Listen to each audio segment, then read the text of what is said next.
السلام علیکم۔ نازاں ٹرک کے پیچھے کوڑے کے ڈھیر پر بیٹھی ہوئی گہری سنجیدگی سے سوچ رہی تھی۔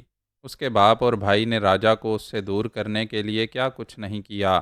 اپنے وفاداروں کی فوج سے، دولت سے اور سیاسی اختیارات سے کچل ڈالنے کی ہر ممکن کوشش کی، لیکن راجا نے اسے پہلی بار ایک لفٹ میں نہیں چھوڑا، دوسری بار یونیورسٹی میں اس کے بھائی کے سامنے اور سب کے سامنے اعلان کیا کہ وہ اس کا دیوانہ ہے، تیسری بار تمام رات کے لیے اس کی کوٹھی میں گھس آیا اور صبح جانے سے پہلے یہ کہہ گیا، تم میری عزت ہو اور میں کبھی اپنی عزت پر آنچ نہیں آنے دوں گا۔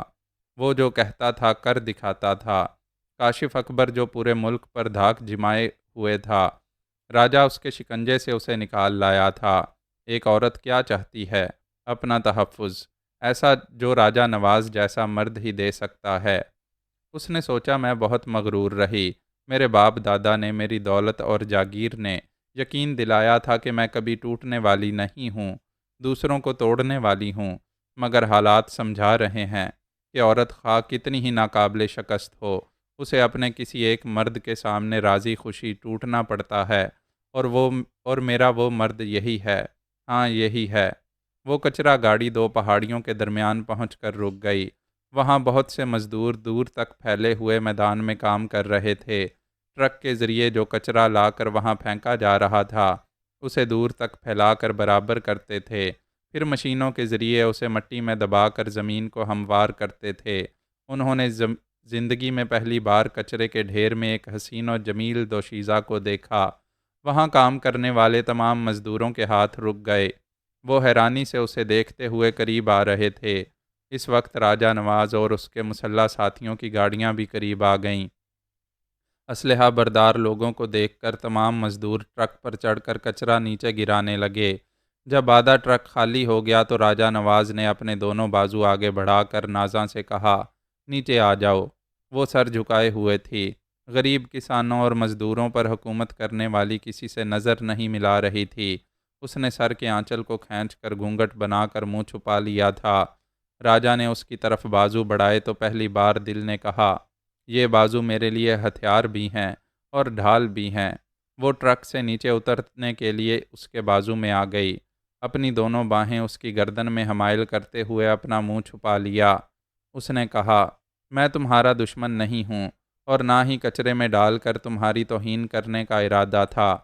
مجبوری یہ تھی کہ کاشف اکبر کے کتے ہر جگہ تمہیں ڈھونڈ رہے ہیں۔ ان کے دماغوں میں یہ بات نہیں آ سکتی تھی کہ میں کنول کو کیچڑ میں چھپا کر لے جا سکتا ہوں۔ پھول گلشن میں رہے یا کوڑے میں رہے، وہ پھول ہی رہتا ہے۔ وہاں زمین ہموار کرنے پانی کے ٹینکر بھی آئے ہوئے تھے۔ راجا کے دو ساتھی پائپ کے ذریعے ان پر پانی ڈالنے لگے۔ نازاں دھلنے لگی، وہ بھی اس کے ساتھ بھیگنے لگا۔ کہنے لگا، یہاں صابن اور شیمپو وغیرہ نہیں ہیں، فی الحال نصف صفائی ہو جائے، ابھی ہم یہاں سے آگے جائیں گے۔ تقریباً 2 گھنٹے بعد ہم ایسی جگہ پہنچیں گے جہاں تمہیں غسل کرنے کا تمام سامان مل سکے گا۔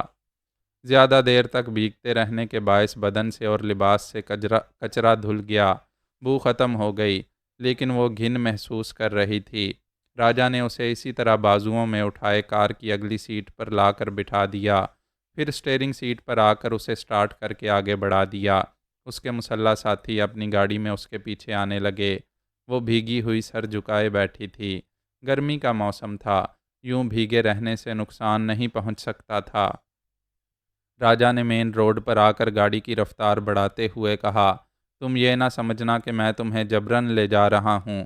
آگے ایک چھوٹا سا رہائشی ہوٹل ہے، وہاں غسل کرنے کا انتظام ہوگا، تو تم صابن وغیرہ سے اچھی طرح بدن صاف کر لینا۔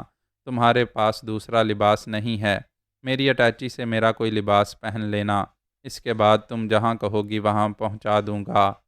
وہ کچھ نہ بولی، خاموشی سے سر جھکائے بیٹھی رہی۔ راجا نے کہا، میں نے تمہیں 15 منٹ تک اپنے باپ سے بات کرنے کی اجازت دی تھی، کیا مجھے بتانا چاہو گی کہ ان سے کیا باتیں ہوئیں؟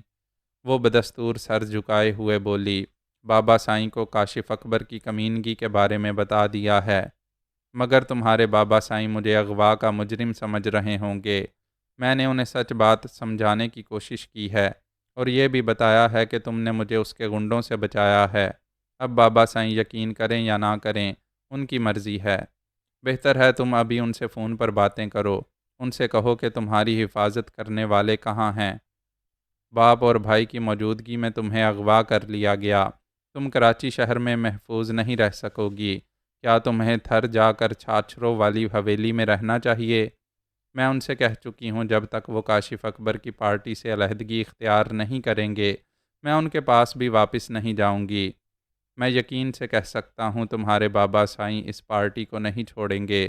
وہ ڈیش بورڈ سے موبائل فون اٹھا کر اسے آن کرتے ہوئے اور نمبر ڈائل کرتے ہوئے بولی، میں ابھی بابا سائیں کا آخری فیصلہ سنوں گی۔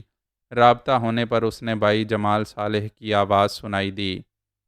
نازا نے کہا، میں بول رہی ہوں، فون بابا سائیں کو دو۔ ناز تم کہاں ہو؟ اپنا فون نمبر تو بتاؤ۔ میں کہہ رہی ہوں بابا سائیں سے بات کراؤ۔ وہ کاشف اکبر صاحب کے پاس جانے کے لیے لباس تبدیل کرنے کمرے میں گئے ہیں، میں انہیں بلاتا ہوں۔ وہ اس ذلیل کمینے کے پاس کیوں جا رہے ہیں؟ پلیز ناز انہیں گالیاں نہ دو، ان کے مشیر فرنٹ مین اور جناب رحمان چنا صاحب ہماری وہ غلط فہمی دور کرنا چاہتے ہیں جو تمہارے سلسلے میں پیدا ہو گئی ہے۔ یہ تمام صاحبان مجھے اور بابا سائیں کو لینے آئے ہیں۔ یہ لو بابا سائیں آ گئے، بات کرو۔ دوسری طرف سے کمال صالح نے کہا، بیٹی فکر نہ کرو، حوصلہ رکھو، ہم جلد ہی تمہیں واپس لے آئیں گے اور راجہ نواز کو گرفتار کر لیں گے۔ آپ اتنی زحمتیں کیوں اٹھا رہے ہیں؟ میں ابھی آپ کے پاس آ سکتی ہوں، لیکن آپ پہلے اس کی پارٹی چھوڑ دیں، اس سے ملنے نہ جائیں۔ وہ بہت چال باز ہے، وہ آپ کو مجھ سے بھی بدظن کر دے گا۔ بیٹی ایسا کچھ نہیں ہوگا، مجھے ان سے دو ٹوک باتیں کرنے دو۔ میں تمہاری بہتری اور سلامتی کے لیے کچھ سوچ کر ہی وہاں جا رہا ہوں۔ تم اپنا فون نمبر دو، میں پھر تم سے بات کروں گا۔ میں فون نمبر نہیں جانتی، مگر یہ جانتی ہوں کہ اس کم ظرف کے پاس جانے کا نتیجہ کیا ہوگا۔ بہرحال میں پھر کسی وقت رابطہ کروں گی۔ اس نے فون بند کر دیا۔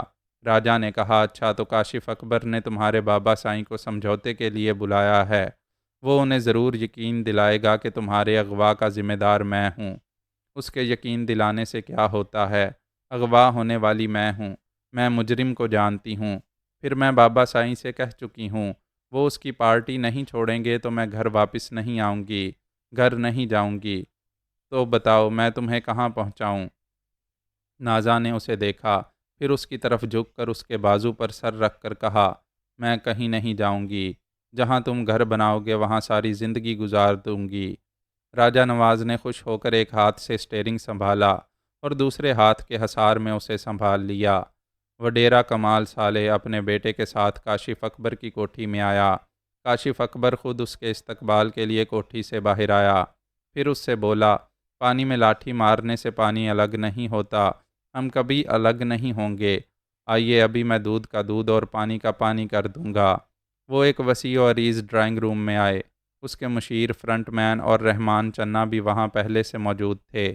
مشیر نے کاشف اکبر سے کہا، میں نے وڈیرے سائیں سے پوچھا تھا کہ بیٹی صرف فون پر کیوں باتیں کر رہی ہے، سائیں سے ملنے کیوں نہیں آتی؟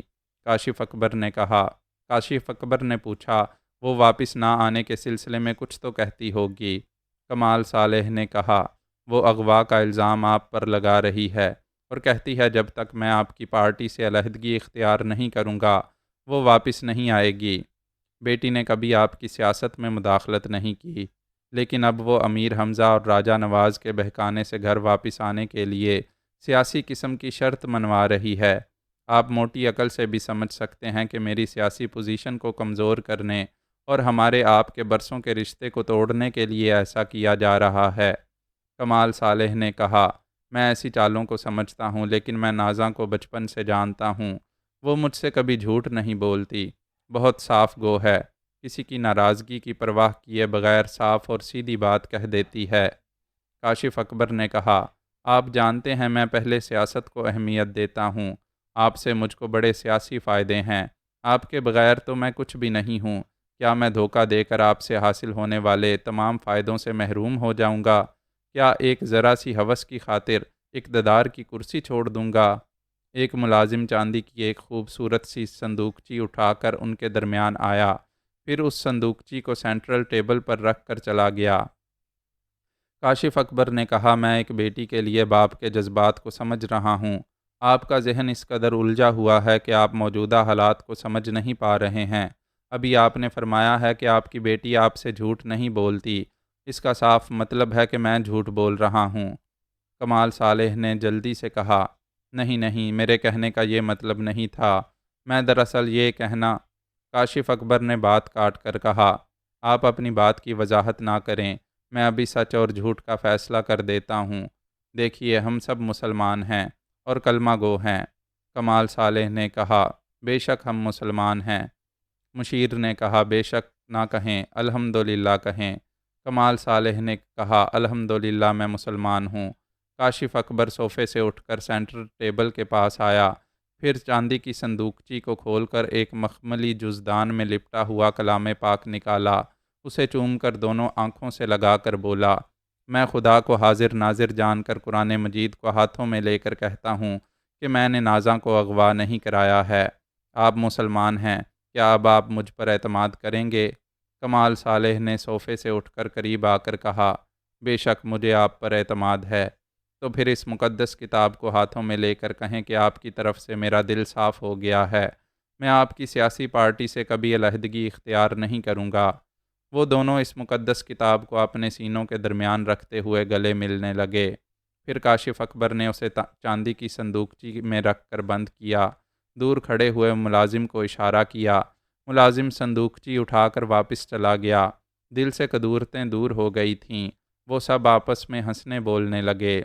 ملازم اس صندوقچی کو اٹھائے محل نما کوٹھی کے مختلف حصوں سے گزرتا ہوا ایک کمرے میں آیا۔ اس وقت اس کی آنکھوں میں آنسو تھے۔ اس نے صندوقچی کو کھول کر کتاب نکالی، اس کے مخملی جزدان کو کھول کر اس کتاب کو بے لباس کیا تو وہ مسلمانوں کا قرآن مجید نہیں تھا، انگریزی کی موٹی سی لغت تھی۔ ملازم کے دونوں ہاتھ کانپ رہے تھے اور اس کا دھڑکتا ہوا دل کہہ رہا تھا، یا خدا، یہ مجھ سے کیسا گناہ کرایا گیا ہے، کیا تو بھی ان سیاست دانوں کا کبھی محاسبہ نہیں کرے گا؟ اس نے اس بار مخملی جزدان میں قرآن مجید کو رکھا، پھر اسے چاندی کی صندوقچی میں بند کر کے انگریزی لغت کو ایک طرف میز پر ڈال دیا۔ پچھلے باب میں یہ بیان کیا گیا تھا کہ انیلا بانو سے پیچھا چھڑانے کے لیے مرزا نیک بخت لندن سے 3 دن کے لیے امریکہ چلا گیا تھا۔ اس کے فرنٹ مین نے وعدہ کیا تھا کہ اس کی عدم موجودگی میں انیلا بانو کو ہلاک کر دیا جائے گا۔ فرنٹ مین نے اسے قتل کروانے کے لیے نشے کے عادی شخص جیکی رالف کو اپنا احسان مند بنایا، اسے ہیروئن سے بھرے ہوئے سگریٹ پینے کے لیے دیتا رہا، لیکن جب وہ زیر زمین ریلوے پلیٹ فارم کے ٹوائلٹ میں انیلا کو قتل کرنے گئے تو پتہ چلا اسے پہلے ہی قتل کر دیا گیا ہے۔ ایک نامعلوم عورت انیلا کے 10,000 پاؤنڈز چھین کر اسے قتل کر کے فرار ہو گئی تھی۔ فرنٹ مین نے ٹوائلٹ کے فرش پر اپنی آنکھوں سے انیلا بانو کی لاش دیکھی تھی۔ پھر وہ جیکی رالف کے ساتھ زیر زمین پلیٹ فارم کی سیڑھیاں چڑھ کر پارکنگ ایریا کی طرف آ گیا تھا تاکہ انیلا بانو کے قتل کا الزام ان پر نہ آئے۔ پولیس والے وہاں آ کر انیلا کی لاش پوسٹ مارٹم کے لیے ایک ایمبولینس میں لے جا رہے تھے۔ فرنٹ مین اور جیکی دور کھڑے دیکھ رہے تھے اور سگریٹ پینا چاہتے تھے۔ ایسے ہی وقت فرنٹ مین کے دماغ میں دھماکہ سا ہوا۔ جیکی نے بتایا کہ وہ نشے کا عادی نہیں ہے۔ فرنٹ مین اسے نشے کے جتنے سگریٹ دیتا رہتا تھا انہیں جیکی استعمال نہیں کرتا تھا۔ فرنٹ مین کو باتوں میں لگا کر یا کبھی اس کی نظریں بچا کر نشیلا سگریٹ پھینک دیا کرتا تھا۔ اس کی باتیں سن کر فرنٹ مین نے سہمی ہوئی نظروں سے اسے دیکھا، پھر پوچھا، کیا تم سچ کہہ رہے ہو؟ لیکن میں نے تو تمہیں ہیروئن برے سگریٹ کے کش لگاتے دیکھا ہے۔ بے شک تم نے دیکھا ہے، میں سگریٹ کے کش لگاتا تھا لیکن دھواں حلق سے نیچے نہیں اتارتا تھا، اس کے منہ میں رکھ کر باہر پھونک دیا کرتا تھا۔ میں ہلکے پھلکے نشے کا عادی ہوں، اس لیے سگریٹ کے دھوئیں کے اثر کو برداشت کر لیتا تھا۔ تم ایسا کیوں کرتے تھے؟ مجھے دھوکہ کیوں دیتے تھے؟ دھوکہ میں نہیں دیتا تھا، تم دیتے تھے۔ یاد کرو، میں تمہارے پاس نہیں آیا تھا، تم میرے پاس آئے تھے۔ تم نے سمجھا میں یہاں کا ایک مس فٹ جوان ہوں، نشہ کرتا ہوں، لیکن میں یہاں نشے باز بن کر منشیات کا دھندا کرنے والوں کو پکڑنے آتا ہوں۔ یعنی کہ تم پولیس والے ہو۔ میرا تعلق انٹیلیجنس ڈپارٹمنٹ سے ہے۔ جس دن تمہارا باس شہزاد خان منشیات کی سمگلنگ میں پکڑا گیا، اسی روز تمہیں بھی دھر لیا جاتا، لیکن میرے کہنے سے ڈپارٹمنٹ والوں نے تمہیں ڈیل دی۔ ہم یہ معلوم کرنا چاہتے تھے کہ تم مادام کیتھرائن کے پینگ گیسٹ انیلا بانو کو کیوں قتل کرانا چاہتے ہو۔ اس نے سگریٹ کا ایک طویل کش لگایا۔ فرنٹ مین نے خوشامدی انداز میں کہا، مسٹر رالف، ہم پچھلے 2 ہفتوں سے دوست رہے ہیں۔ میں تمہیں غریب اور بے یار و مددگار سمجھ کر عیش کراتا رہا ہوں۔ میرے اندر ایک اچھا اور غریب پرور انسان ہے، اسے سمجھو اور دوستی کی قدر کرو۔ جیکی رالف نے کہا، تم نے مجھے تقریباً 50 پاؤنڈ دیے، کھانا بھی کھلایا، مہنگے سگریٹ بھی پلاتے رہے، لیکن ایک عورت کو قتل کرانے کے لیے یہ مہربانیاں کرتے رہے۔ اسے دوستی نہ کہو۔ کیا تم مجھے انکوائری کے لیے لے جاؤ گے؟ تم خود سمجھو۔ آخر میں نے تمہارے ساتھ اتنے دن کیوں ضائع کیے ہیں؟ فرنٹ مین اپنے کوٹ کے بٹن کھولنے لگا۔ جیکی نے کہا، کوئی ہتھیار نکالنے کے لیے کوٹ کے اندر ہاتھ نہ ڈالنا، تم نشانے پر ہو۔ تمہارے ہاتھ میں ریوالور وغیرہ نظر آتے ہی تمہارے آگے پیچھے گولیاں چلنے لگیں گی۔ فرنٹ مین نے سڑک کے اس پار متلاشی نظروں سے دیکھا۔ جہاں گاڑیاں پارک کی گئی تھیں وہاں ایک پولیس کار بھی تھی۔ اس کی اگلی پچھلی کھڑکیوں سے 2 پولیس مین نظر آئے۔ انہوں نے ریوالور اس طرح پکڑے ہوئے تھے کہ وہ عام راہگیروں کو نظر نہ آئیں۔ چونکہ جیکی نے نشاندہی کی تھی اس لیے وہ فرنٹ مین کو نظر آ رہے تھے۔ فرنٹ مین نے پیچھے گھوم کر دیکھا۔ ایک شخص اوور کوٹ اور فلیٹ ہیٹ پہنے ایک پب کے کارنر پر کھڑا تھا۔ جب فرنٹ مین نے اسے دیکھا تو اس کا ہاتھ اوور کوٹ کے کھلے ہوئے حصے میں تھا اور اس ہاتھ میں ایک ریوالور نظر آ رہا تھا۔ جیکی نے کہا، تمہیں کھلے عام گن پوائنٹ پر لے جا سکتے ہیں، لیکن یہ پبلک پلیس ہے۔ ہم نہیں چاہتے کہ لوگوں میں خوف و ہراس پیدا ہو۔ پلیز سیدھے چلتے ہوئے اور دونوں ہاتھ پیچھے گردن پر رکھتے ہوئے سامنے والی پولیس کار میں جا کر بیٹھ جاؤ۔ وہ بے بسی سے بولا، میں جا رہا ہوں، لیکن مجھے خواہ مخواہ پھنسایا جا رہا ہے۔ میرے خلاف کسی بھی جرم کا ثبوت پیش نہیں کر سکو گے۔ ثبوت نہ ملا تو تمہارے حق میں بہتر ہوگا۔ تم 2-3 گھنٹوں کے اندر رہا کر دیے جاؤ گے۔ پلیز اب جاؤ۔ وہ جانے کے لیے آگے بڑھا۔ جیکی نے کہا، رک جاؤ۔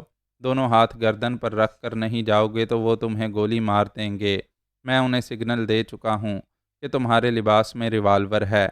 وہ اپنے دونوں ہاتھ گردن پر رکھ کر پولیس کار کے پاس گیا۔ پولیس مین نے اس کے لباس کی تلاشی لے کر ریوالور برآمد کر لیا۔ پھر کار کی پچھلی سیٹ پر اسے بٹھا کر لے جانے لگے۔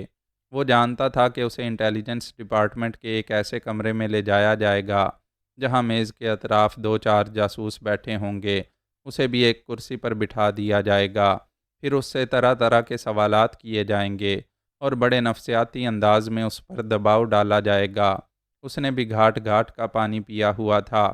ان کے ہر سوال کا معقول جواب دینے کے لیے بالکل تیار تھا، لیکن اس کے اندازے کے خلاف اسے ایک لاک اپ میں لے جا کر بند کر دیا گیا۔ پھر کوئی اسے پوچھنے نہیں آیا۔ اس نے شام کو پوچھا، یہ کیا ہو رہا ہے؟ مجھ سے کچھ پوچھا نہیں جا رہا، مجھے یہاں خواہ مخواہ بند کیا گیا ہے۔ حوالات کے انچارج نے پوچھا، تم سے کیا پوچھا جائے؟ کیا تم کچھ کہنا چاہتے ہو؟ ایک شریف آدمی اور کیا کہے گا؟ میں نے کوئی جرم نہیں کیا ہے۔ یہ اچھی بات ہے کہ تم نے کوئی جرم نہیں کیا ہے۔ جنہوں نے تمہیں یہاں لا کر بند کیا ہے وہ نادان نہیں ہیں، تمہارے خلاف ثبوت جمع کر رہے ہوں گے۔ اگر وہ ایسا نہ کر سکے تو کل صبح تمہیں رہائی مل جائے گی۔ تمہیں کاغذ قلم دیا جا رہا ہے، تم آرام سے بیٹھ کر ان کاغذات پر لکھے ہوئے سوالوں کے جواب لکھ دو۔ کاغذات کا ایک پیڈ اور قلم لا کر اسے دیا گیا۔ وہ لاک اپ کے اندر ایک میز کرسی پر بیٹھ کر پڑھنے لگا۔ پہلا سوال تھا، تم منشیات کا دھندا کب سے کر رہے ہو؟ اس نے جواب میں لکھا، میں نے کبھی منشیات کا دھندا نہیں کیا ہے۔ دوسرا سوال تھا، منشیات کے ایک پاکستانی اسمگلر شہزاد خان سے تمہارا کیا تعلق ہے؟ اگر اس سے تعلق نہیں ہے تو اس سے جیل میں کیوں ملاقات کرنے گئے تھے؟ میں شہزاد خان کو پاکستان سے جانتا ہوں، لیکن یہ نہیں جانتا تھا کہ وہ منشیات کا اسمگلر ہے۔ اس کی گرفتاری پر تعجب ہوا۔ میں اس سے پوچھنے گیا تھا کہ اس نے ایسی غیر قانونی حرکت کیوں کی ہے، اور کیا وہ پاکستان میں اپنے رشتہ داروں کو میرے ذریعے کوئی پیغام بھیجنا چاہتا ہے؟ تیسرا سوال تھا، لندن میں تمہارا ذریعہ معاش کیا ہے؟ میں پاکستان کے ایک بہت نامور سیاستداں مرزا نیک بخت کا ملازم ہوں۔ لندن میں مرزا نیک بخت کے بنگلے اور جائیداد کا نگراں ہوں۔ جب وہ یہاں قیام کرتے ہیں تو میں ان کے سیکرٹری کے فرائض انجام دیتا ہوں۔ چوتھا سوال تھا، پاکستان سے آنے والی لڑکی انیلا بانو کے بارے میں تم کیا جانتے ہو؟ میں کسی انیلا بانو کے بارے میں کچھ نہیں جانتا۔ پانچواں سوال، اگر انیلا بانو کو جانتے ہو تو کیا اس کے مرڈر کے سلسلے میں قانون کے محافظوں کی رہنمائی کر سکتے ہو؟ سوری، جب میں اسے جانتا ہی نہیں ہوں تو قانون کے محافظوں کی رہنمائی کیسے کر سکتا ہوں؟ آخری سوال تھا، تم جیکی رالف سے کیوں ملاقات کرتے تھے؟ میں اسے ایک مس فٹ اور نشہ باز غریب اور محتاج شخص سمجھ کر اس کی مدد کیا کرتا تھا۔ بعد میں پتہ چلا کہ اس کا تعلق انٹیلیجنس ڈپارٹمنٹ سے ہے۔ میں نے نہ کبھی اسے نقصان پہنچایا ہے اور نہ اس سے کوئی فائدہ حاصل کیا ہے۔ اس نے تمام سوالات اور اپنے لکھے ہوئے جوابات کو کئی بار توجہ سے پڑھا، ان پر اچھی طرح غور کیا، پھر قلم اور کاغذات حوالات کے انچارج کے سپرد کر دیے۔ دوسری صبح مرزا نیک بخت امریکہ سے واپس آیا۔ وہ اخبار میں انیلا بانو کے قتل کی خبر پڑھ کر مطمئن ہو گیا۔ اس نے پرسنل سیکرٹری سے کہا، فرنٹ مین کو فون کرو اور اسے فوراً یہاں آنے کو کہو۔ تھوڑی دیر بعد سیکرٹری نے آ کر کہا، سر اس کا موبائل بند ہے، ویسے وہ جانتا ہے کہ آج آپ واپس آنے والے ہیں، وہ یہاں آتا ہوگا۔ نیک بخت نے غصے سے کہا، اسے ایئرپورٹ آنا چاہیے تھا، میں نے کل رات اسے فون پر بتا دیا تھا کہ کون سی فلائٹ سے آ رہا ہوں۔ ایک مشیر تیزی سے چلتا ہوا آیا، پھر بولا، سر انٹیلیجنس والے آئے ہیں، آپ سے ملاقات کرنا چاہتے ہیں۔ وہ پریشان ہو کر بولا، یہ انٹیلیجنس والے کیوں آئے ہیں؟ مشیر نے کہا، ایک برس پہلے آپ نے انیلا کے بینک اکاؤنٹ میں رقم جمع کرنے کے لیے ایک چیک دیا تھا، اس چیک کے ذریعے انیلا سے آپ کا تعلق ظاہر ہو رہا ہے۔ آپ میرا مشورہ یاد رکھیں، انیلا سے لا تعلقی ظاہر نہ کریں ورنہ گڑبڑ ہو جائے گی۔ وہ اپنے مشیر کے ساتھ ڈرائنگ روم میں آیا۔ انٹیلیجنس کے ایک افسر نے اپنا کارڈ دکھا کر کہا، ہم ایک پاکستانی خاتون انیلا بانو کے مرڈر کے سلسلے میں کچھ پوچھنا چاہتے ہیں۔ نیک بخت نے کہا، تشریف رکھیں، میں نے صبح اخبار میں یہ افسوسناک خبر پڑھی ہے۔ وہ میری بہت فرض شناس لیڈی سیکرٹری تھی۔ میں ابھی متعلقہ افسران سے رابطہ کر کے اس کی لاش دیکھنا چاہتا ہوں اور اس کے پاکستانی عزیزوں کو اطلاع دینا چاہتا ہوں۔ ان کی گفتگو شروع ہوتے ہی دوسرے افسر نے ایک کیسٹ ریکارڈر آن کر کے نیک بخت اور اپنے اعلیٰ افسر کے درمیان رکھ دیا تھا۔ اعلیٰ افسر نے پوچھا، آپ کی پرسنل سیکرٹری کو آپ کے ساتھ ہونا چاہیے تھا، لیکن وہ یہاں پیئنگ گیسٹ کی حیثیت سے رہتی ہے۔ اس نے پاکستان میں 1 ماہ پہلے ملازمت سے استعفیٰ دے دیا تھا، اس لیے وہ پیئنگ گیسٹ کی حیثیت سے یہاں آئی تھی۔ ہماری ایجنسی نے پاکستان سے رپورٹ بھیجی ہے کہ 1 ہفتہ پہلے پاکستان میں بھی اسی انیلا بانو کا قتل ہو چکا تھا۔ لاش کے لباس اور اس کے سامان سے تصدیق ہوئی کہ انیلا بانو کو قتل کر کے اس کا چہرہ بگاڑ دیا گیا ہے۔ پھر وہی انیلا بانو زندہ ہو کر لندن کیسے آ گئی؟ اس کا جواب انیلا بانو سے مل سکتا تھا۔ وہ میری اس بات کی تصدیق کر سکتی تھی کہ اپوزیشن سیاسی پارٹی والوں نے انیلا بانو کو اغوا کر کے قتل کرنا چاہا تھا۔ وہ یہ ثابت کرنا چاہتے تھے کہ انیلا سے میرے ناجائز تعلقات تھے۔ وہ میرے بچے کی ماں بننے والی تھی۔ میں نے اپنا سیاسی کیریئر بچانے کے لیے اسے قتل کرا دیا ہے، لیکن میری قسمت اچھی تھی۔ انیلا بانو پاکستان سے فرار ہو کر یہاں آ گئی تھی۔ اپوزیشن والوں کا ڈرامہ فلاپ ہو گیا۔ میں نے انیلا بانو سے کہا تھا کہ 3 دن کے لیے امریکہ جا رہا ہوں، واپس آ کر اس کی باقاعدہ رہائش اور سیکیورٹی کے انتظامات کر دوں گا، مگر افسوس خدا جانتا ہے کہ مجھے اس کی موت کا کتنا صدمہ ہے۔ ایک شخص، شاہد جبار، فرنٹ مین، پچھلے 10 برسوں سے یہاں رہتا ہے، خود کو آپ کا ملازم کہتا ہے۔ آپ اس کے بارے میں کیا جانتے ہیں؟ بے شک وہ میرا ملازم ہے، یہاں میرے بنگلے کی دیکھ بھال کرتا ہے، میرے یہاں قیام کے دوران میں کھانے پینے اور دوسری اہم ضروریات پوری کرنے کے انتظامات کرتا ہے۔ پچھلے برس انیلا بانو آپ کے ساتھ لندن آئی تھی؟ جی ہاں، اس وقت وہ میری پرسنل سیکرٹری تھی۔ پھر تو شاہد جبار آپ کی پرسنل سیکرٹری انیلا بانو کو اچھی طرح جانتا ہوگا۔ بے شک جانتا تھا۔ منشیات کا ایک اسمگلر شہزاد خان جیل میں ہے، آپ کا ملازم شاہد جبار اس سے ملنے جیل گیا تھا۔ میرے لیے یہ نئی اطلاع ہے کہ میرے ملازم کا تعلق منشیات کے اسمگلر سے ہے۔ جس عورت نے انیلا بانو کو قتل کیا تھا وہ گرفتار ہو چکی ہے۔ اس کا بیان ہے کہ وہ شاہد جبار کی گرل فرینڈ ہے۔ اس نے شاہد جبار کے کہنے پر انیلا بانو کو قتل کیا ہے۔ میں نہیں جانتا کہ وہ عورت کس قدر سچ کہہ رہی ہے۔ میرا ملازم شاہد جبار انیلا کو کیوں قتل کرائے گا؟ اعلیٰ افسر نے کہا، ہمارے پاس درجنوں پاکستانی اور دوسرے ملکوں کے اخبارات ہیں جن میں آپ کے اور انیلا بانو کے سکینڈلز شائع ہوتے رہے ہیں۔ پاکستان میں انیلا بانو کا مرڈر ہوا تو بیشتر اخبارات نے یہی لکھا کہ آپ نے اسے قتل کرایا ہے۔ نیک بخت نے کہا، جبکہ اس کا قتل نہیں ہوا تھا۔ جو الزام تراشی میرے خلاف کی گئی غلط ثابت ہوئی۔ ایسا بھی ہوتا ہے کہ پہلا قتل ناکام ہو تو دوسرا قتل کامیاب ہو جاتا ہے۔ یہ آپ کی قیاس آرائی ہے۔ میں پھر قیاس آرائی کے طور پر پوچھتا ہوں، کیا انیلا بانو کسی معاملے میں آپ کے لیے پرابلم بن گئی تھی اور آپ اس پرابلم سے نجات حاصل کرنا چاہتے تھے؟ نہیں، ایسی کوئی بات نہیں تھی۔ وہ بہت ذہین عورت تھی، میرے پرابلمز حل کرتی تھی، میرے لیے پرابلم نہیں بنتی تھی۔ اعلیٰ افسر نے صوفے سے اٹھتے ہوئے کہا، ہم آپ کا شکریہ ادا کرتے ہیں کہ آپ نے ہمیں اپنا قیمتی وقت دیا۔ اس نے جیب سے 2 کاغذ نکال کر نیک بخت کو دیے، پھر کہا، یہ اس پولیس اسٹیشن کا پتہ ہے جہاں شاہد جبار کو لاک اپ میں رکھا گیا ہے۔ آپ کسی وقت بھی جا کر اس سے ملاقات کر سکتے ہیں۔ اور اس دوسری پرچی پر اس ہسپتال کا پتہ ہے جہاں مردہ خانے میں انیلا بانو کی لاش رکھی ہے۔ ہم شام کو ٹھیک 5 بجے ہسپتال میں موجود رہیں گے۔ ہم چاہتے ہیں آپ اس کی لاش کی شناخت کر لیں۔ وہ تینوں افسر مصافحہ کر کے چلے گئے۔ ان کے جاتے ہی نیک بخت نے مشیر سے پوچھا، یہ کیا ہو گیا؟ شاہد جبار لاک اپ میں ہے۔ اس کمبخت نے کس عورت سے اس کا مرڈر کرایا ہے؟ مشیر نے کہا، سر، یہ افسر کتنے چالاک ہیں۔ آپ سے دنیا جہاں کے سوالات کرنے کے بعد آخر میں بتایا ہے کہ شاہد جبار لاک اپ میں ہے۔ پتہ نہیں اس نے پولیس اسٹیشن میں کیا بیان دیا ہے۔ آپ دونوں کے بیانات میں تضاد ہوگا تو بڑے مسائل پیدا ہو جائیں گے۔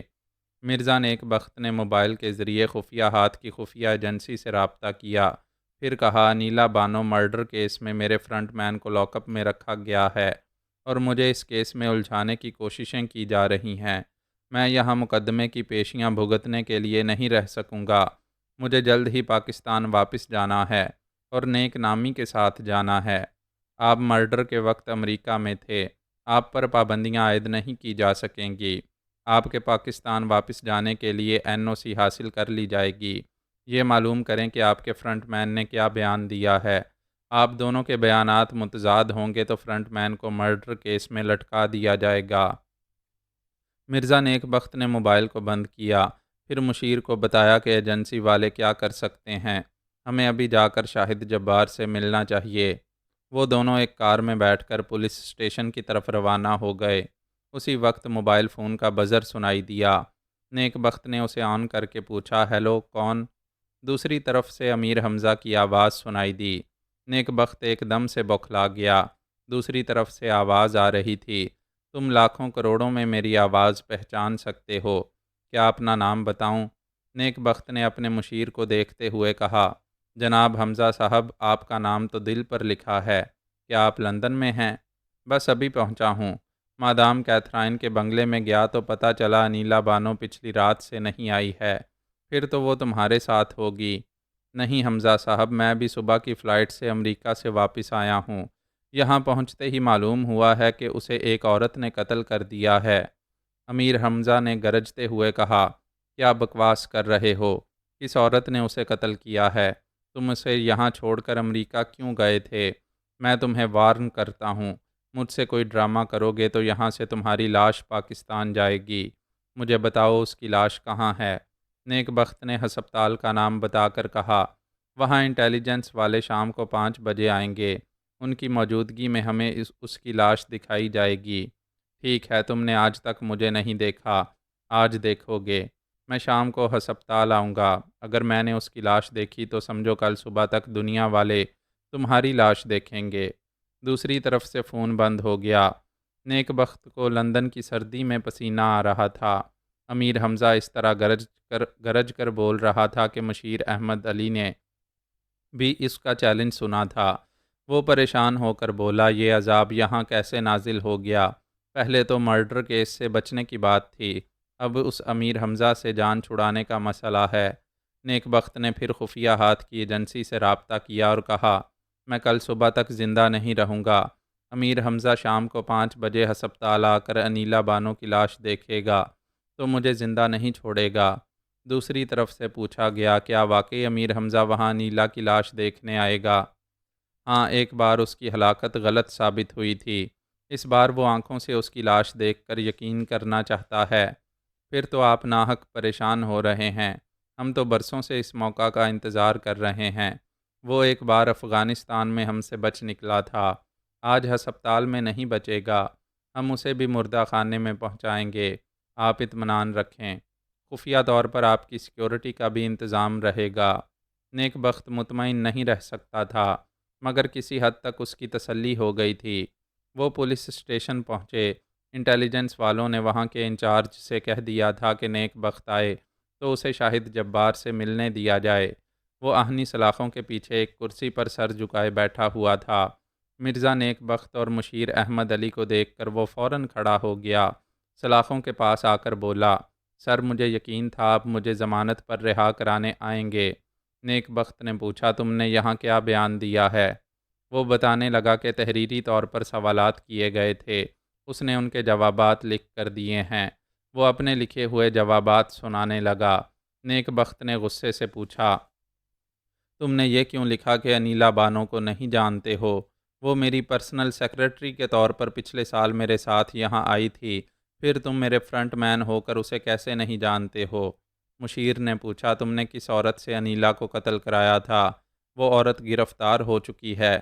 میں نے کسی عورت سے اسے قتل نہیں کرایا ہے۔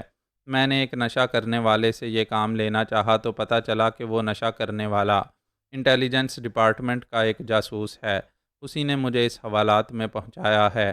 میں نے سوچا کہ جاسوس کے پاس ٹھوس ثبوت نہیں ہے کہ میں اس سے کسی کا مرڈر کرانا چاہتا تھا، لہٰذا میں نے صاف انکار کر دیا کہ میں کسی انیلا کو نہیں جانتا ہوں۔ وہ جاسوس بھی نہیں جانتا تھا کہ کس عورت نے انیلا کو قتل کیا ہے۔ کیا تمہاری عقل میں اتنی سی بات نہیں آئی کہ انکوائری ہوگی تو انیلا کا ہم سے تعلق ظاہر ہو جائے گا؟ اب تو یہ حقیقت واضح ہو گئی کہ تم میری پرسنل سیکریٹری انیلا کو جانتے تھے۔ میرے امریکہ جاتے ہی تم نے اسے قتل کرا دیا، اور وہ قتل کرنے والی تمہاری کوئی گرل فرینڈ تھی۔ یہ جھوٹ ہے، میں اس قتل کرنے والی کو نہیں جانتا۔ تم تحریری طور پر جھوٹا بیان دے چکے ہو، تمہاری کسی بات کو سچ نہیں مانا جائے گا۔ سر مجھ سے غلطی ہو گئی، مجھے کسی طرح بچا لیں۔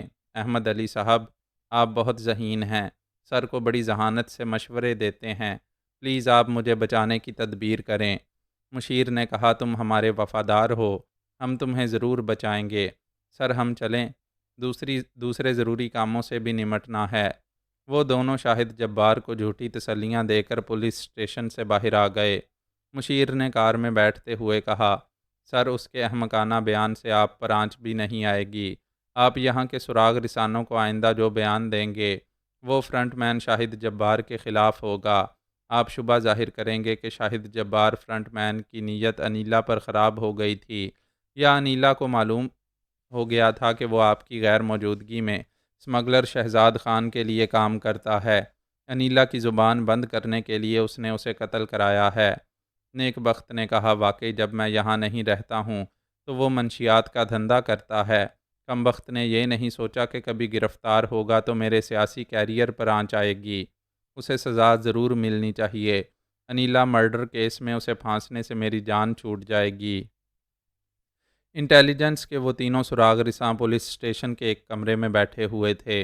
نیک بخت اور مشیر کے جانے کے بعد وہ تینوں فرنٹ مین شاہد جبار کے پاس آئے۔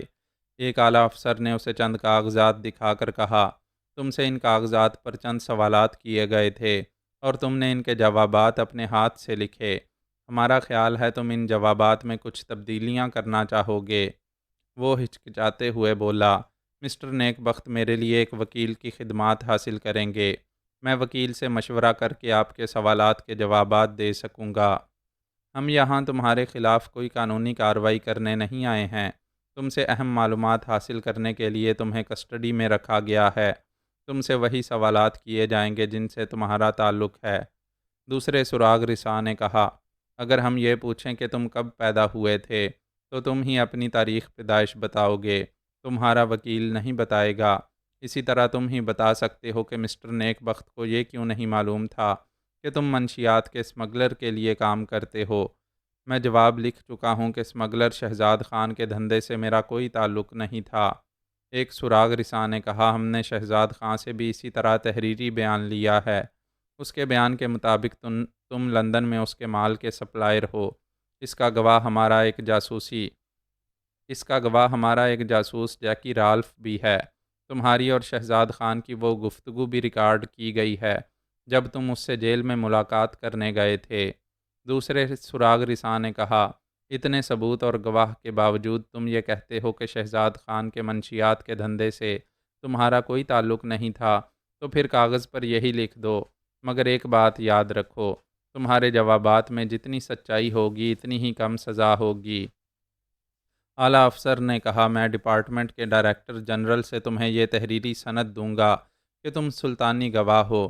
تمہیں اصل مجرموں کا مڈل مین بننے پر معافی دی جائے گی، بشرط یہ کہ تم انیلا مرڈر کیس میں اہم ثبوت اور گواہ پیش کرو۔ میں انیلا مرڈر کیس کے سلسلے میں کیا کہوں، جبکہ تحریری بیان دے چکا ہوں کہ میں انیلا بانو کو نہیں جانتا تھا۔ مسٹر نیک بخت کا بیان ہے کہ وہ اس کی پرسنل سیکرٹری تھی، پچھلے سال یہاں آئی تھی۔ یہاں تم بھی مسٹر نیک بخت کے ملازم ہو، لہٰذا ایک ملازم کی حیثیت سے اسے اچھی طرح پہچانتے ہو۔ وہ کچھ کہنا چاہتا تھا، ایک سراغ رساں نے کہا، اب زبان سے نہ بولو، تحریری بیان دو، جو کہنا چاہتے ہو اسے لکھو۔ سوری، میں وکیل سے مشورہ کیے بغیر تحریری بیان نہیں دوں گا۔ انیلا بانو کو قتل کرنے والی عورت عدالت میں کہے گی کہ تم نے اسے قتل کرانے کے لیے خاصی رقم دی تھی۔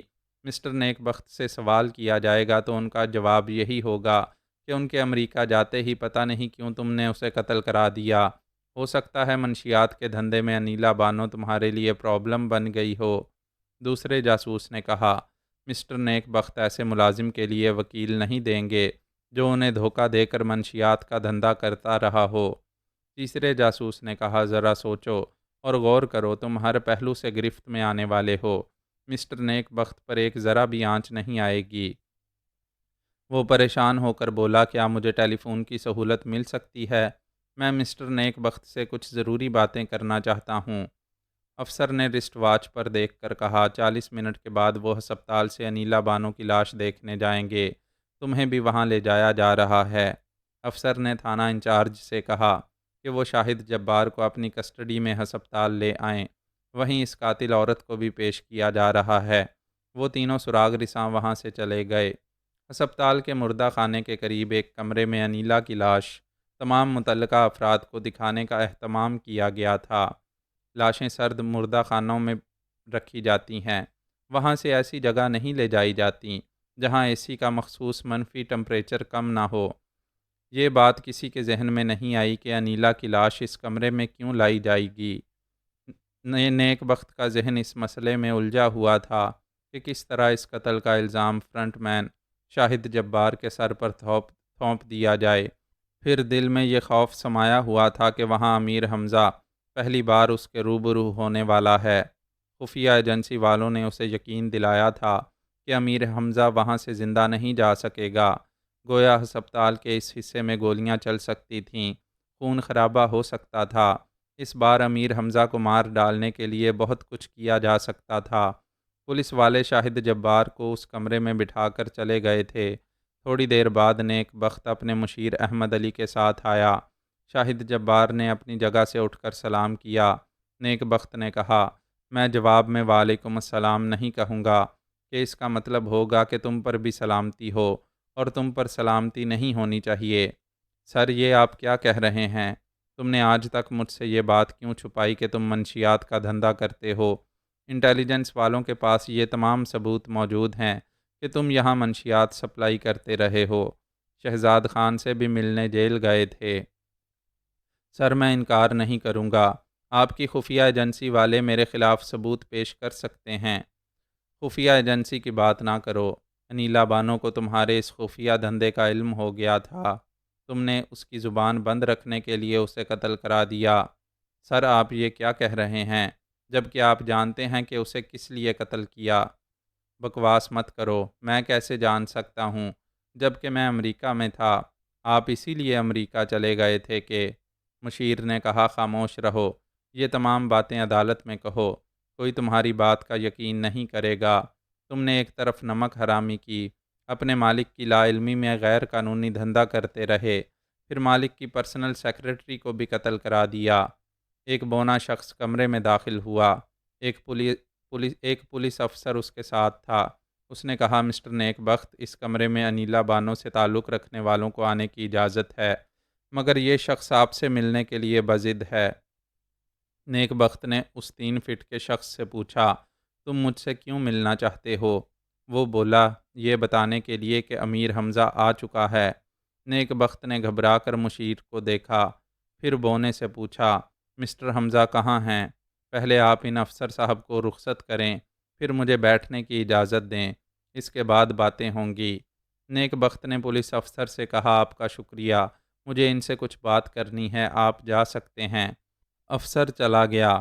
بونے نے مسافے کے لیے ہاتھ بڑھاتے ہوئے کہا، نیک بخت، آج ہم پہلی بار روبرو مل رہے ہیں، میرا نام امیر حمزہ ہے۔ نیک بخت نے مسافہ نہیں کیا، ناگواری سے بولا، یہ کیا مذاق ہے؟ امیر حمزہ تمہاری طرح ایک بالشت کا ہوتا تو اسے کوئی بھی جوتوں تلے کچل دیتا۔ تمہارے خفیہ ہاتھ کی ایجنسی والے گواہی دیں گے کہ میں وہی ہوں، تم ابھی فون کر کے پوچھ لو۔ نیک بخت نے موبائل فون کے ذریعے رابطہ کیا، پھر کہا، مسٹر ٹونی، یہاں ایک بالشتیہ آیا ہے، خود کو امیر حمزہ کہہ رہا ہے، تم اس کمرے کی طرف نظر رکھو جہاں میں بیٹھا ہوا ہوں۔ دوسری طرف سے ٹونی نے کہا، میں بھی دوسری منزل کے وارڈ سے آپ کے کمرے کی طرف دیکھ رہا تھا، لیکن پولیس والوں نے مجھے گرفتار کر کے میرے لباس سے ایک ٹی اور ایک ہینڈ گرنیڈ برآمد کیا ہے، میں پولیس کی حراست میں رہ کر بول رہا ہوں۔ نیک بخت نے فون بند کر کے بونے کو سوچتی ہوئی نظروں سے دیکھا، پھر دوسرے نمبر ڈائل کیے۔ رابطہ ہونے پر پوچھا، بڑی، تم افغانستان میں تھے، تم نے امیر حمزہ کو دیکھا ہے، کیا اس کا قد 3 فٹ ہے؟ سر، گڑبڑ ہو گئی ہے، آپ باس کو اطلاع دیں، امیر حمزہ نے میرا قد 3 فٹ سے بھی کم کر دیا ہے، مردہ خانے کے کوریڈور میں اس سے میری فائٹ ہوئی تھی، میں بری طرح زخمی ہو گیا، پولیس والوں نے مجھے گرفتار کر کے میرے لباس سے اسلحہ برآمد کیا ہے، یہ پولیس والے امیر حمزہ کے تعاون سے ہمیں گرفتار کر رہے ہیں۔ نیک بخت نے فون بند کر کے کہا، امیر حمزہ ہسپتال میں موجود ہے، پولیس والے اس کے تعاون سے خفیہ کارندوں کو گرفتار کر رہے ہیں۔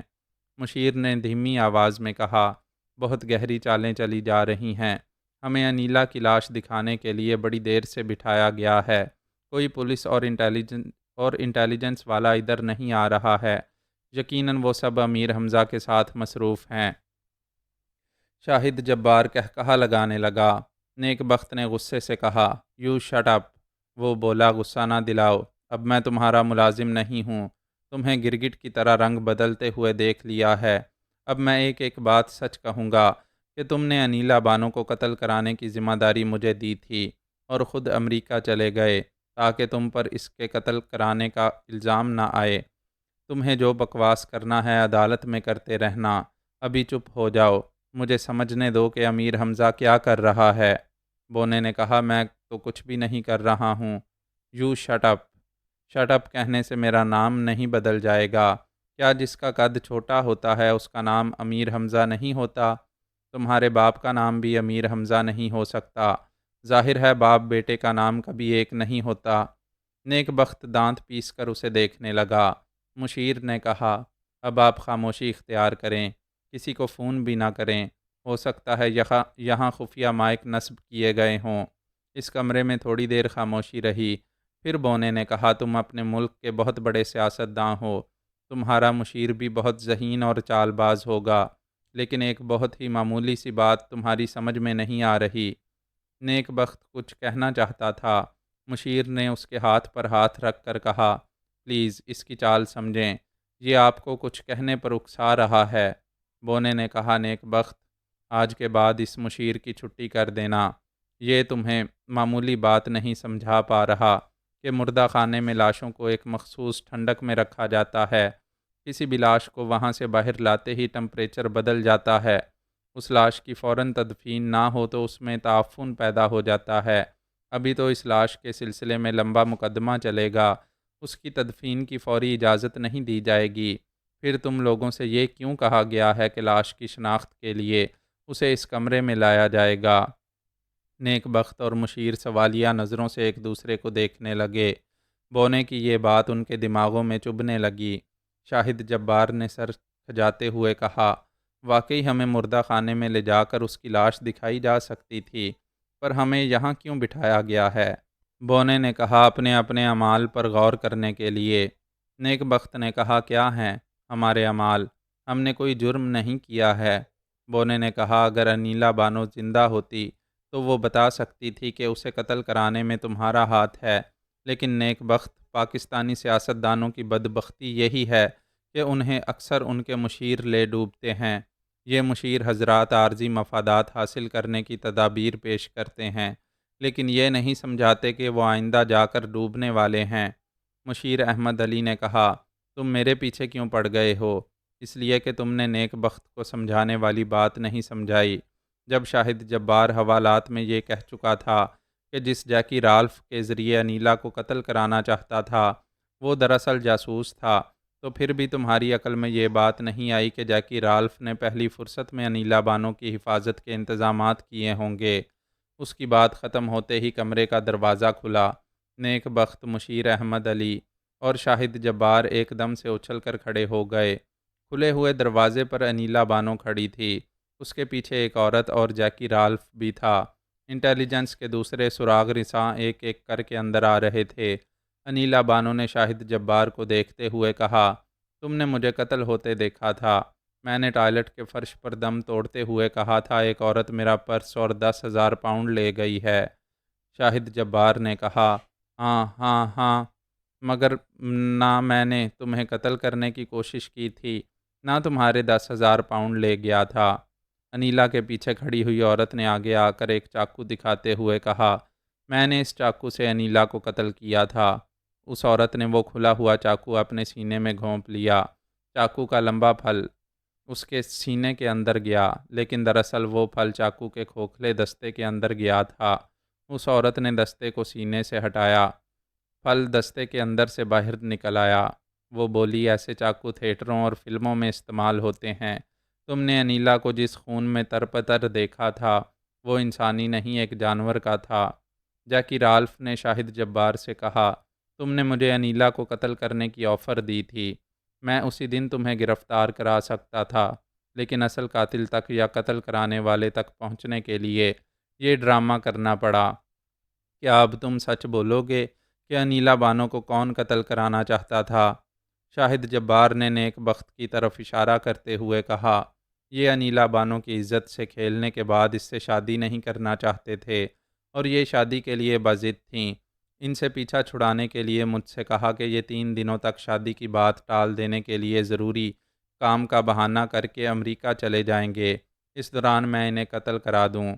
نیک بخت نے غصے سے کہا، تم بکواس کر رہے ہو۔ انیلا نے کہا، اگر میں قتل ہو جاتی تو شاہد جبار کا بیان بکواس سمجھا جاتا۔ میں ایک قتل ہونے والی تمہارے خلاف گواہی دینے کے لیے زندہ رہ گئی ہوں۔ تم نے دوسری بار مجھ پر قاتلانہ حملہ کرایا۔ اللہ تعالیٰ مجھے طبعی عمر تک زندگی دے رہا ہے، اس لیے تم اپنے مقصد میں ناکام ہوتے رہتے ہو۔ نیک بخت نے کہا، انیلا، تم غلط فہمیوں میں مبتلا ہو کر ان تمام محبتوں کو بھول رہی ہو جو میری ذات سے تمہیں ملتی رہی ہیں۔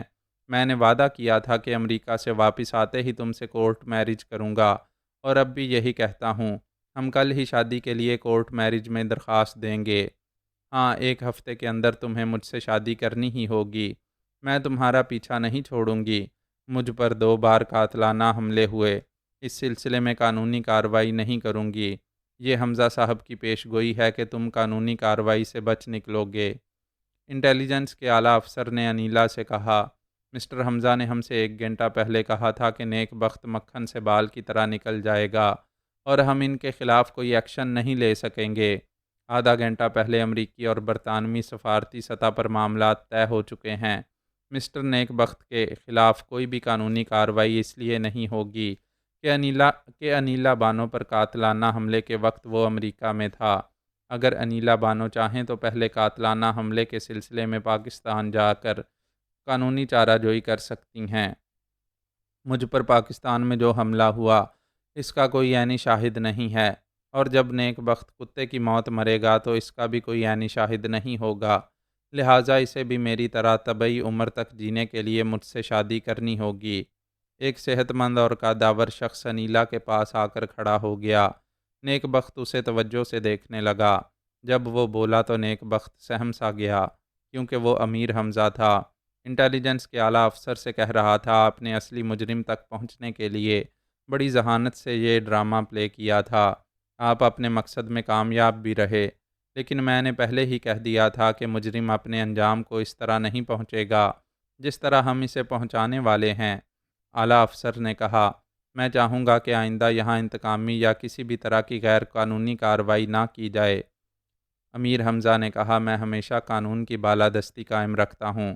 میں نے پاکستان میں بھی بڑے بڑے اختیارات کے حامل عہدیداران کو ہمیشہ یہ موقع دیا ہے کہ وہ خود اپنا محاسبہ کریں۔ ہم نیک بخت کو بھی اپنا محاسبہ کرنا سکھا دیں گے۔ انیلا بانو نے اعلیٰ افسر سے کہا، میں آپ کو تحریری بیان دے چکی ہوں کہ آئندہ مسٹر امیر حمزہ کے ساتھ یہاں محفوظ رہ سکوں گی، لہٰذا ہمیں جانے کی اجازت دیں۔ امیر حمزہ نے اعلیٰ افسر اور دوسرے افسران سے مصافحہ کیا، پھر انیلا کے ساتھ وہاں سے چلا گیا۔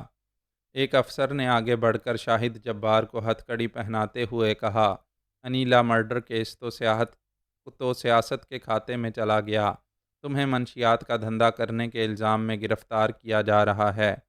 مرزا نیک بخت اور مشیر احمد علی کو جانے سے روکا نہیں گیا، لیکن یہ بات دونوں کے دماغوں میں گونج رہی تھی کہ نیک بخت قانون کے شکنجے سے نکلنے کے بعد بھی محفوظ نہیں ہے۔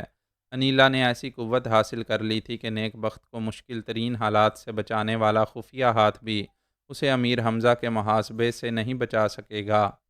انیلا اور امیر حمزہ کار میں جا رہے تھے۔ انیلا ڈرائیو کر رہی تھی۔ امیر حمزہ عقب نما آئینے میں محتاط نظروں سے دیکھتا جا رہا تھا۔ انیلا نے پوچھا، ابھی ہم کہاں جا رہے ہیں؟ اس نے کہا، شاہراہوں کو چھوڑ کر چھوٹی سڑکوں پر چلتی رہو، ایسی سڑکوں پر تعقب کرنے والے نظر آ سکیں گے۔ وہ اس کی ہدایت کے مطابق ایسی سڑکوں پر کار چلانے لگی جہاں اکا دکا گاڑیاں گزر رہی تھیں۔ وہ بولی، آپ نے 2 بار نیک بخت کے حملوں سے بچایا ہے، میری یہ نئی زندگی آپ کی مرہون منت ہے۔ میں نے تمہیں پہلے بھی سمجھایا ہے، ایسی باتیں نہ کرو، مجھے یوں بھی نیک بخت اور کاشف اکبر کا محاسبہ کرتے رہنا ہے۔ کیا اس طرح محاسبہ کرنے سے کچھ حاصل ہو رہا ہے؟ کچھ تو حاصل ہو رہا ہے۔ کاشف اکبر کو اقتدار سے محروم ہونا پڑا۔ سکھر میں رکن الدین کے ساتھ میں نے جو رویہ اختیار کیا تھا، اس کے نتیجے میں وہ بری طرح دہشت زدہ ہو کر نیم پاگل ہو گیا ہے۔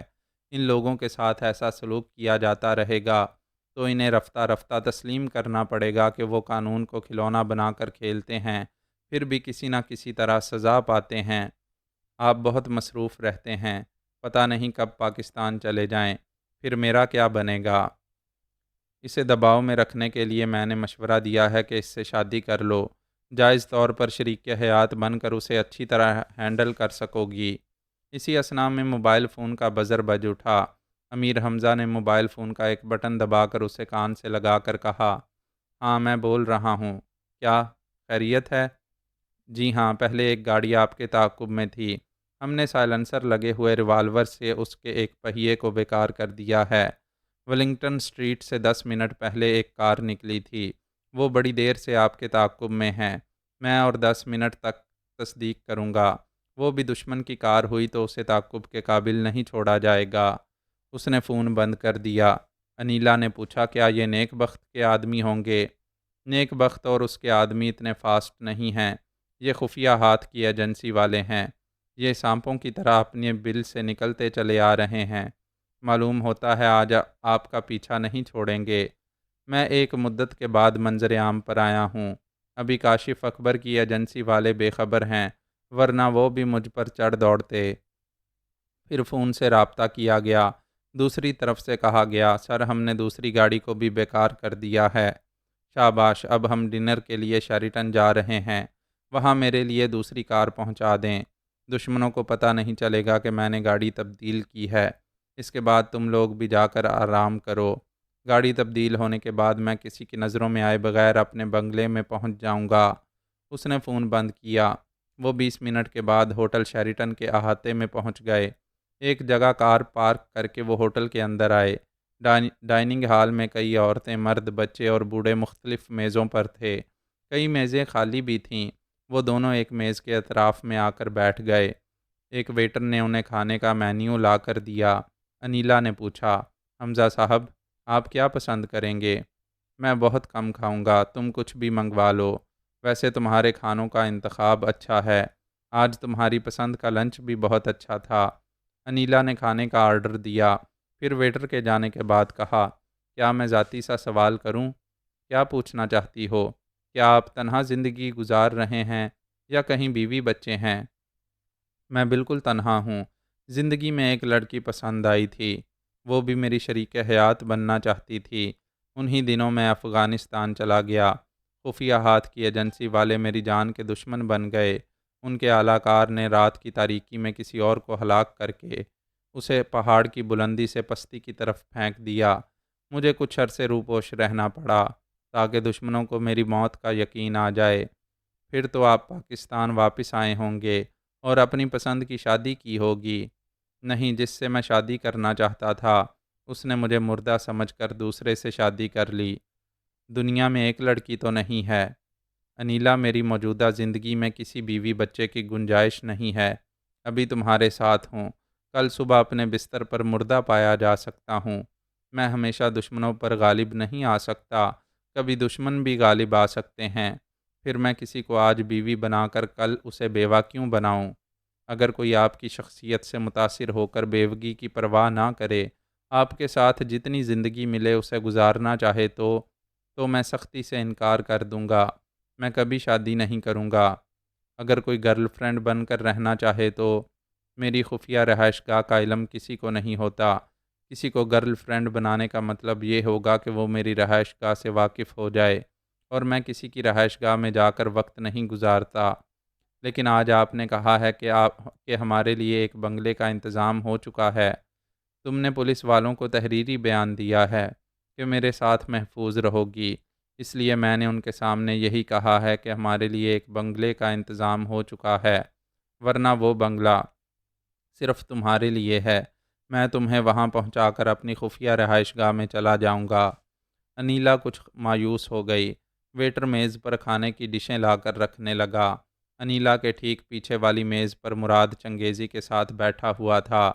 چنگیزی اور انیلا کی پشت ایک دوسرے کی طرف تھی۔ ان کرسیوں کے درمیان اتنا کم فاصلہ تھا کہ چنگیزی بآسانی ان کی گفتگو سن سکتا تھا۔ امیر حمزہ میز کی دوسری طرف تھا۔ اس کی گفتگو صاف طور سے سنائی نہیں دی، پھر بھی اس کے منہ سے افغانستان کا ذکر سن کر چنگیزی کو یقین ہو گیا کہ وہی کیپٹن امیر حمزہ ہے۔ چنگیزی نے میری طرف جھک کر دھیمی آواز میں پوچھا، آپ نے پاکستان میں امیر حمزہ کے متعلق اخبارات میں پڑھا ہوگا یا کچھ سنا ہوگا؟ میں نے کہا، اخباروں میں پڑھا ہے۔ کچھ اخبارات اسے ملک دشمن اور دہشت گرد کہتے ہیں، اور کچھ اخبارات لکھتے ہیں کہ وہ محب وطن ہے اور کرپٹ سیاستدانوں اور بیوروکریٹس کا محاسبہ کرتا ہے۔ چنگیزی نے کہا، آپ ذرا دھیمی آواز میں بولیں۔ میرے پیچھے جو عورت ہے، ٹھیک اس کے سامنے جو شخص بیٹھا ہے، وہی امیر حمزہ ہے۔ پلیز اسے چونک کر نہ دیکھنا، وہ بہت چالاک اور محتاط شخص ہے، آپ کی نظروں کو تاڑ لے گا۔ میں نے ادھر دیکھا۔ اگر وہ انیلا سے باتیں کر رہا ہوتا تو میں نظریں جھکا لیتا، لیکن وہ ایک کے بعد دوسری ڈش اٹھا کر اپنی پلیٹ میں کھانے کے لیے کچھ لے رہا تھا۔ اس وقت اس کی نظریں جھکی ہوئی تھیں۔ میں بڑی تفصیل سے اسے دیکھ رہا تھا۔ مجھے دیکھنے والے کہتے تھے کہ میں ایک لوہار کا پوتا ہوں۔ میرا چہرہ اور میرا جسم ایسا سخت ہے جیسے لوہا آگ میں تپ کر نکلا ہو۔ امیر حمزہ کا چہرہ زندگی کی آگ میں سلگتا ہوا دکھائی دیا۔ وہ میری طرح صحت مند اور قدآور تھا۔ ہماری عمروں میں بڑا فرق تھا۔ وہ مجھ سے کم از کم 10 سال بڑا ہوگا۔ چنگیزی نے پھر میری طرف جھک کر دھیمی آواز میں کہا، سر آپ اسے مسلسل دیکھ رہے ہیں، گڑبڑ ہو جائے گی۔ میرا مشورہ ہے کہ ہم چھپ کر اس کی رہائش گاہ کا پتہ چلائیں اور اس کی مصروفیات پر نظر رکھیں۔ میں نے کہا، چنگیزی میں یہاں امی کے دشمن گاڈ فادر شمشیر سنگھ کالیا عرف ڈینجرس مین کو تلاش کرنے آیا ہوں۔ سر بعض اوقات کئی محاذوں پر بیک وقت جنگ لڑنی پڑتی ہے۔ کیا آپ نے صبح کے اخبار میں یہ نہیں پڑھا تھا کہ ایک پاکستانی خاتون انیلا بانو کو قتل کر دیا گیا ہے اور اسے قتل کرنے والی ایک عورت کو گرفتار کر لیا گیا ہے۔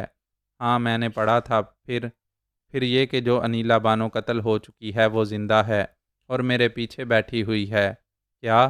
میں نے حیرانی سے چونک کر انیلا کی طرف دیکھا۔ چنگیزی نے جلدی سے ایک ڈش اٹھا کر میرے چہرے کے سامنے کرتے ہوئے کہا، سر اسے تو آپ نے چکھا ہی نہیں ہے، بہت لذیذ ہے۔ پھر اس نے میری طرف جھک کر ڈش میرے ہاتھ میں دیتے ہوئے دھیمی آواز میں کہا، فار گاڈ سیک، یوں چونک کر نہ دیکھیں، ویسے بھی اس کا چہرہ نظر نہیں آئے گا، اس کی پشت آپ کی طرف ہے۔ تم نے تو میرے اندر تجسس پیدا کر دیا ہے۔ جو مر چکی ہے وہ ہسپتال کے مردہ خانے سے یہاں کیسے آ گئی؟ یہ امیر حمزہ زبردست فراڈ ہے۔ اسے یہ اندیشہ نہیں ہے کہ لندن کے لاکھوں افراد نے اخباروں میں مقتولہ انیلا بانو کی تصویر دیکھی ہوگی، وہ اسے یہاں پہچان سکتے ہیں۔ ہاں، امیر حمزہ بے خوف و خطر اسے یہاں لے آیا ہے۔ یہ بھی ہو سکتا ہے کہ اس کے قتل ہونے والی خبر غلط شائع کی گئی ہو۔ پاکستان کے معروف سیاستداں مرزا نیک بخت سے انیلا بانو کے اسکینڈل شائع ہوتے رہتے ہیں۔ امیر حمزہ اس سیاستداں کا محاسبہ کرتا آ رہا ہے، پھر اس کی محبوبہ کو کس مقصد کے لیے ساتھ لیے پھر رہا ہے؟ میں نے کہا، سوال پر سوال اور تجسس پر تجسس پیدا ہوتا جا رہا ہے۔ میں نے سنا ہے کہ کسی نے بھی مدتوں سے امیر حمزہ کو نہیں دیکھا ہے، آج ہم اتفاق سے اسے دیکھ رہے ہیں۔ میں تو اس کا پیچھا نہیں چھوڑوں گا، یہ ضرور معلوم کروں گا کہ یہ کہاں چھپ کر رہتا ہے۔ پلیز سر، اس کے پیچھے آپ نہیں، میں جاؤں گا۔ آپ لندن میں بالکل نئے ہیں، بھٹک جائیں گے۔ صرف تم امیر حمزہ کے پیچھے کیوں جاؤ گے؟ کیا میں ساتھ نہیں چل سکتا؟ امیر حمزہ نے انیلا کے لیے کسی دوسرے بنگلے کا انتظام کیا ہے۔ سوال یہ پیدا ہوتا ہے، ایسا کیوں کیا؟ وہ تو اسے بنگلے میں چھوڑ کر اپنے خفیہ اڈے پر جائے گا۔ آپ انیلا کے بنگلے میں جائیں گے اور وہاں چھپ کر رہیں گے۔ ہو سکتا ہے وہاں مرزا نیک بخت آئے، ہو سکتا ہے انیلا امیر حمزہ اور نیک بخت سے مل کر ڈبل گیم کھیل رہی ہو، یا کسی طرح خفیہ سمجھوتا ان کے درمیان کرا رہی ہو۔ میں نے ویٹر کو بل لانے کے لیے کہا، وہ چلا گیا۔ چنگیزی نے کہا، آپ کے لباس کے اندر اندرون شہر کا نقشہ ہے اور ضروری ٹیلی فون نمبرز ہیں، خاص طور پر 2 نمبرز ہیں جنہیں ڈائل کر کے بھٹکنے والا صحیح رہنمائی حاصل کر لیتا ہے۔ پھر ہم دونوں کے پاس موبائل فون ہیں، کوئی بھی مسئلہ پیش آئے تو آپ فوراً مجھے کال کریں۔ ہم بل ادا کر کے وہاں سے اٹھ گئے۔ اس وقت امیر حمزہ موبائل فون پر کہہ رہا تھا، اچھا، کار آ گئی ہے، اس کی نمبر پلیٹ بتاؤ۔ پھر وہ دوسری طرف سے کچھ سننے لگا۔ میں وہاں سے گزرتا ہوا چور نظروں سے انیلا کو دیکھتا ہوا چنگیزی کے ساتھ ہوٹل سے باہر آ گیا۔ پارکنگ کی ایک قطار میں ہماری ایک رینٹڈ کار تھی۔ چنگیزی نے کہا، پتہ نہیں ان کی کار ہم سے کتنی دور ہے۔ میں نے فون پر یہ کہتے ہوئے سنا ہے کہ ان کی کار ابھی آئی ہے۔ میں نے کہا، کار ابھی آئی ہے تو اندر کاروں کی بھیڑ میں نہیں ہوگی، سامنے کہیں ہو سکتی ہے۔ ہم اپنی کار میں آ کر بیٹھ گئے۔ میرے کوٹ کے اندر بغلی ہولسٹر میں ایک ریوالور تھا۔ اوور کوٹ کی اندرونی جیب میں ایک سائلنسر اور ایک سپرے کرنے والا چھوٹا سا کین تھا۔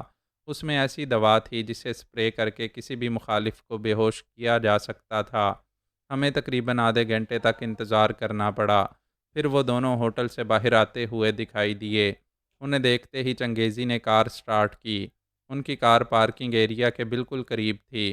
وہ اس کا دروازہ کھول کر بیٹھ رہے تھے۔ ہم نے اس کی پلیٹ پر لکھے ہوئے نمبروں کو یاد کر لیا۔ چنگیزی نے اپنی کار آہستہ آہستہ آگے بڑھائی۔ اگلی کار بھی ہوٹل کے احاطے سے باہر نکل رہی تھی۔ چنگیزی بڑا تجربہ کار بندہ تھا۔ مین روڈ پر آنے کے بعد چند کاروں کے پیچھے رہ کر ان کا تعاقب کر رہا تھا تاکہ ہماری کار امیر حمزہ کی نظروں میں نہ آئے۔ تقریباً 1 گھنٹے کی ڈرائیو کے بعد اگلی کار ایک بنگلے کے احاطے میں داخل ہو گئی۔ میں نے کہا، شاید انیلا اسی بنگلے میں رہے گی۔ چنگیزی نے اپنی کار کو اگلی گلی میں موڑ کر ہیڈ لائٹس بجھا دیں۔ میں نے کار سے اتر کر کہا، اگر مجھ سے رابطہ نہ ہو تو سمجھ لینا میں نے کسی وجہ سے فون بند رکھا ہے۔ صبح تک اپنے کاٹیج میں ملاقات ہوگی۔ معزز سامعین، اپنے اس چینل کو سبسکرائب کریں اور بیل آئیکن کا بٹن پریس کریں تاکہ ہر نئی آنے والی ایپیسوڈ آپ تک بروقت پہنچ سکے۔ شکریہ۔